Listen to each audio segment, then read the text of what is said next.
So on the third day, he appeared again.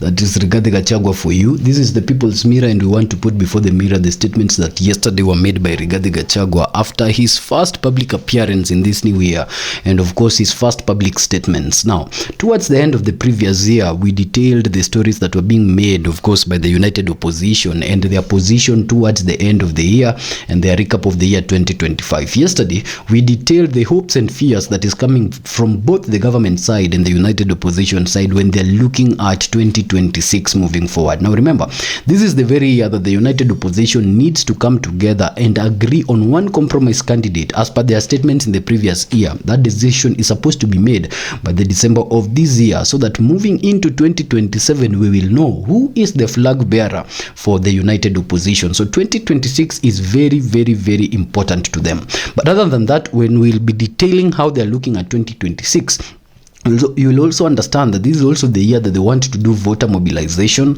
so that they can oust the ruling government. But this is also the year that they want to challenge every decision that is being made by the ruling government that they feel is contrary to the constitution. So while all these discussions are still going on, and while they are gearing to give us a direction as a nation moving into 2027 as the only branch of government that is not an official branch of government that offers checks and balances to the entire government, let us take a look at the statement that was made by Rigathi Gachagua, who is now celebrated as one of the key principals in that particular arrangement, owing to his ability to have the public rallying behind him. You remember very well that towards the end of that year also, after the loss of the Mbeere North by election, other people detailed that the influence of Rigathi Gachagua was somehow dimming within the United Opposition because of that loss in Mbeere North. And towards that very end of that year, Kalonzo Musyoka's stars actually seemed to be the stars that had aligned when you were having a conversation within the United Opposition. Now, this did not put outside other core principles like Matiang'i, Martha Karua, Natembeya, and the rest. And 2026 now offers them all a leveled playing field to actually reinforce their popularity and reinforce their support moving into these major elections in 2027. So irrespective of whose light was shining in 2025, irrespective of who was dominant in 2025, 2026 now offers a very even platform for all the United Opposition candidates to actually put in the table what they have and arrive at a compromise decisions in 2026 that will be based on a unanimous agreement among themselves. Now, with that said, ladies and gentlemen, welcome back to our channel, which is the People's Mirror. And of course, if this is your first time, please hit the subscribe button. We have this dream to hit the 5,000 subscribers mark by the end of this month, and so you taking your time to actually hit that subscription will aid in our challenge to hit that mark. But other than that, you'll also have the opportunity to have these particular stories that we detail and recap every day as we recap them and as they envelop in the Kenyan political scene. So please hit the subscribe button.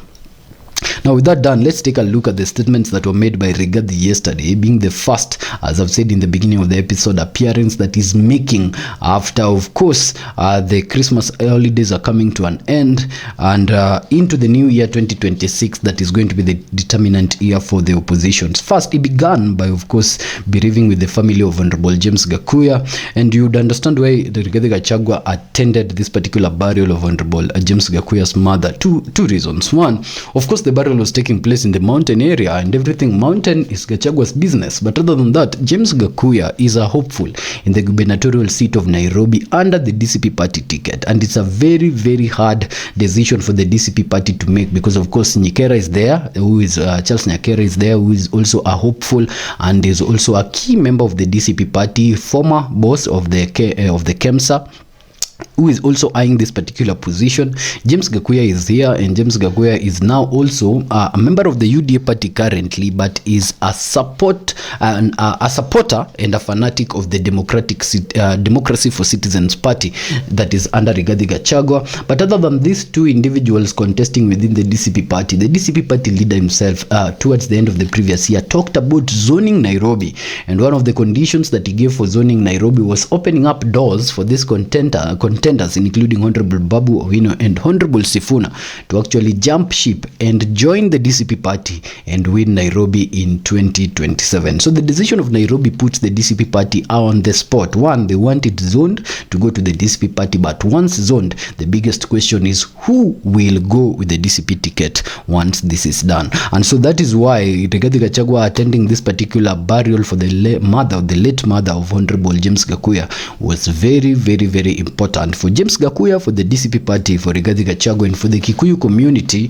who are the Muranga people. So he promised Gakuya for having, he praised rather Gakuya for having a stand, saying that Gakuya is one person that cannot sell his people. Now, these statements coming from Rigathi are very, very important, because Rigathi Gachagua now is working on eggshells when it comes to defense of the mountain politics. He is trying to defend the mountain politics and unite them under the DCP party moving into 2027, so that they have one bargaining power and one voice in the table. The beauty of this is that if that can actually take place, then 30% of the votes that will constitute the 50% plus one that makes a president out of this nation will of course come from the mountain region.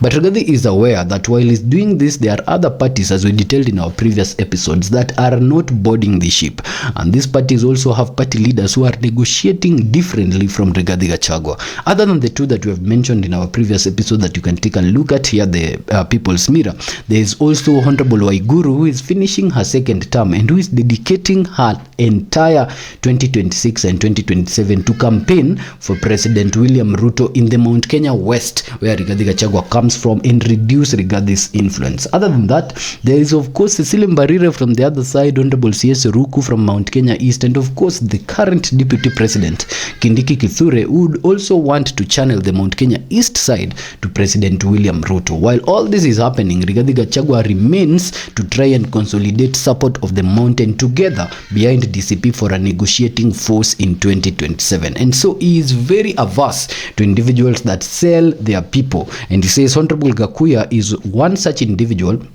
that cannot sell his people and that he knows has a stand. So you understand where that praise was coming from. He told Sifuna that the mountain is a mix of freedom fighters and traitors. And so this was very also important statement that Gachagua was making. Historically, he said that the mountain had fought for freedom, and that is the truth.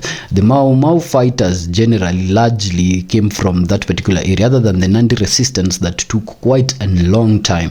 The Mau Mau fighters that are celebrated as the founders and the fighters for the democracy and of course for the freedom of this country came from the mountain part of this country. And so he says that while these people were fighting from that historic time, they were home guards, they were traitors. And so the history of Mount Kenya is one that is balanced between freedom fighters and traitors. And to this end, he said that the only beauty of it is that freedom fighters always win over traitors in the mountain region. Now, Rigathi Gachagua is trying to display individuals that are supporting President William Ruto as traitors, and in this cohort, you know, the individuals whose names we have mentioned who are actually campaigning for President William Ruto in that particular area, while he also identifies individuals that are anti-President William Ruto's second term as the freedom fighters. And so he believes that these individuals that he calls freedom fighters will be higher in numbers compared to traitors in the 2027 major polls. There's been a discussion that Rigathi's primary influence comes from the fact that he was an elected deputy president,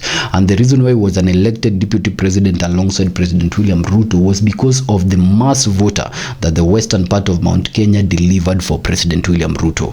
And so now he says that moving into 2027, where Kindiki has now resumed his position through no election, and Kindiki is now trying to waver the support of the eastern part into this particular decision in 2027, Rigathi feels like the numbers that will defend him from the west will be higher than the numbers that will defend Kindiki and his cohort that now he terms as traitors from the east in the 2027 major polls.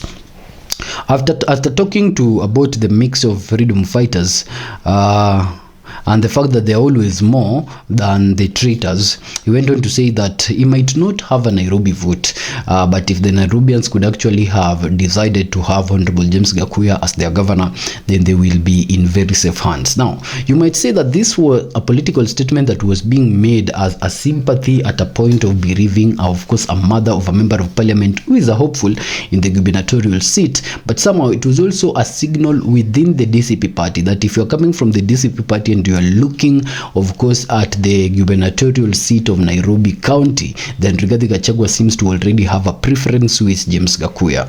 To make such statement that he does not have the vote of Nairobi means very well that he's still giving room for the Nairobians to decide as an impartial person that does not vote in Nairobi. But to make the statement that if Nairobians were to vote James Gakuya, they'd be in good hands, now that is a direct endorsement of the DCP party leader, saying that now if the Nairobians were actually to decide within the DCP party primary nominations to have James Gakuya, then that would be the blessings of Rigathi Gachagua. I don't know how others like Charles Nyikera are actually going to take this direct endorsement of Gakuya moving forward, but from the statements of Rigathi Gachagua, it actually seemed like a direct DCP endorsement of Gakuya for the gubernatorial contest of Nairobi. So such talks put not only Charles out of these particular conversations, but other individuals like Babu Owino, who are actually now getting to be in more fix. Remember, Babu's bid is one that is supported by the people for the love of Babu Owino, but Babu's challenge is one that is sponsored by the state to diminish Babu Owino, and this is a very, very hard contest.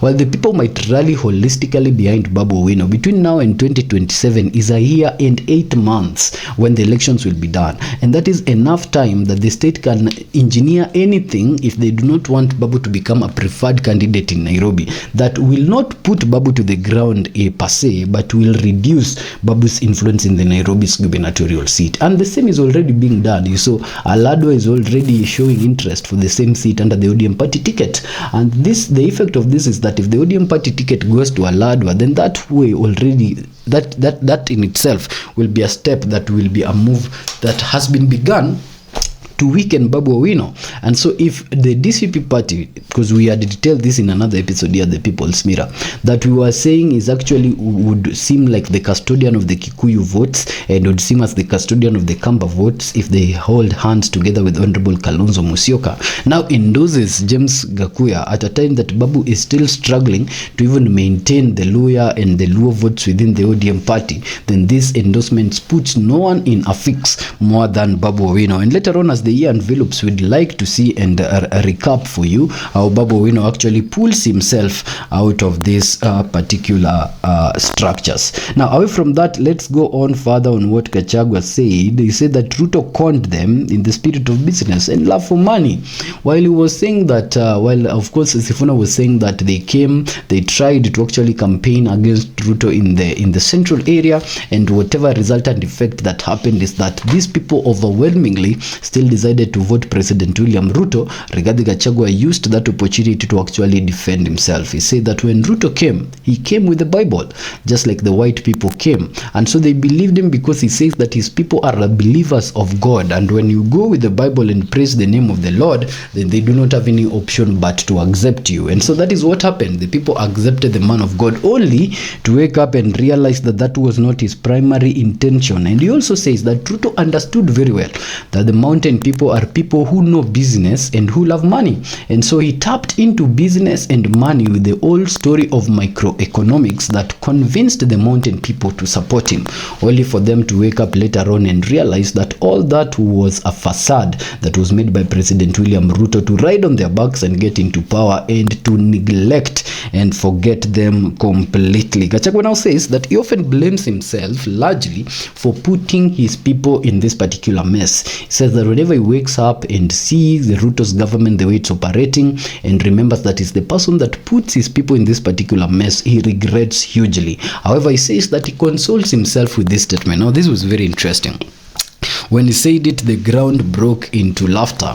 When Rigathi said that most time he consoles himself with the fact that President William Ruto lied to bishops, lied to pastors, and lied to all men of God. And so he wonders who is he, just Rigathi Gachagua, not to be lied to by the man that can actually take it upon himself to lie to the bishops, to lie to members of the church, the clergy, the pastors, and such like people. And so he asked the clergy if not Ruto lied to them, and there was laughter all over at that particular place. And now Rigathi Gachagua, who blames himself for putting Ruto against his community, now says that he has this as something that lifts his spirit, the fact that Ruto lied to even more sacred people who have the blessings of the Lord and who had been blessed to actually, advance the story of preaching God's information more than himself. So he wonders who he is not to be lied to if pastors were actually lied to. He says that President Ruto has now moved his particular lies to Nyanza. This was very interesting.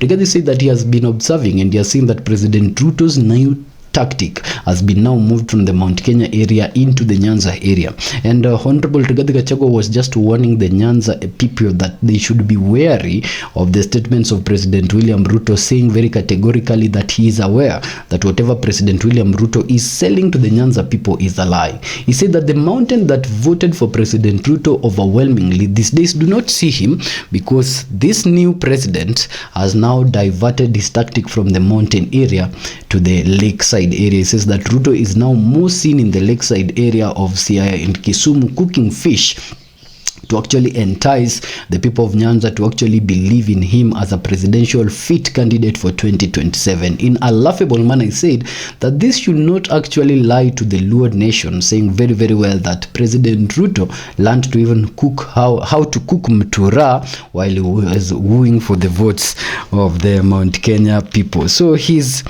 comparison and his statements on what Ruto is doing and his schemership was very interesting. He says that President Ruto has now moved his lies to Nyanza, telling Luos to watch out for Ruto's schemership. Further on the same, Rigathi Gachagua says that the president now, of course, we have talked about the fish thing, and the funny thing, he says that this was very interesting. He said that President Ruto is now aware that Luos like fancy things in life and the good things in life and shiny things in life. And President Ruto in 2022 was, of course, aware that Kikuyus like business and money and things that go with business and money. So now Rigathi Gachagua says that because Luos like these good things in life and these fancy things in life, Ruto has now lied to them with the whole idea of Singapore, because he says that when Luos hear the idea of Singapore, they say, yeah, that is good, that can actually be achieved, and now they start rallying behind President William Ruto, while in essence this is just but a fancy creation idea that Ruto has created in his mind to actually lure that particular system of voting from the Luo area to go to him. He says that while he was visiting them in their backyard, that is in the Mount Kenya area in 2022, Ruto lied with business and money. He came up with a bottom-up economy, saying that he will lift everyone that is doing their businesses from the bottom and he will do away with the dynasties, because he knew, according to Gachagua's statements and not the statements of the People's Mirror, that the Gikuyu people were low people who just needed business and money. And so right now he says that the statements that Ruto made, that he'd do away with the dynasties and actually lift the bottom-up economy, is a reverse. Ruto has actually lifted up the dynasties and has done away with bottom-up economy to that extent. So he's saying that the bottom-up economy right now, the mamamboga, the boda boda, the makanga have been forgotten, and Ruto is now walking around with, of course, the son of dynasties, including Gideon Moi, until the late Raila passed on. He was also working with Raila, and these were the dynasties that Ruto was against in 2022. Now he's saying that with the Singapore idea, Kenyans should, and Luos specifically, should actually be wary of voting for President William Ruto based on this idea, saying that Singapore first is of small size compared to us, and so their acceleration rate of development is higher than ours, and other than that, also the population is way smaller than us, and so their acceleration of improving the living standards of the people could be higher than ours. But he says that for us to actually take the Singapore trajectory, then we have to first put our houses in order. Yet he maintains that the Singapore idea is just but a lie being used by President William Ruto to woo this particular system of voters to actually vote for him. Now Rigathi Gachagua never misses when he aims, and he aims very thoroughly with his political statements, and so those were some of the political statements that he made in his first day of resurfacing. That is the third day of the year when Rigathi Gachagua resurfaced in the eyes of Kenyan politicians. We were doing a research sometimes, and the 3 figure is a very important number. That is why here the People's Mirror, I have used it when I was talking about Rigathi's return.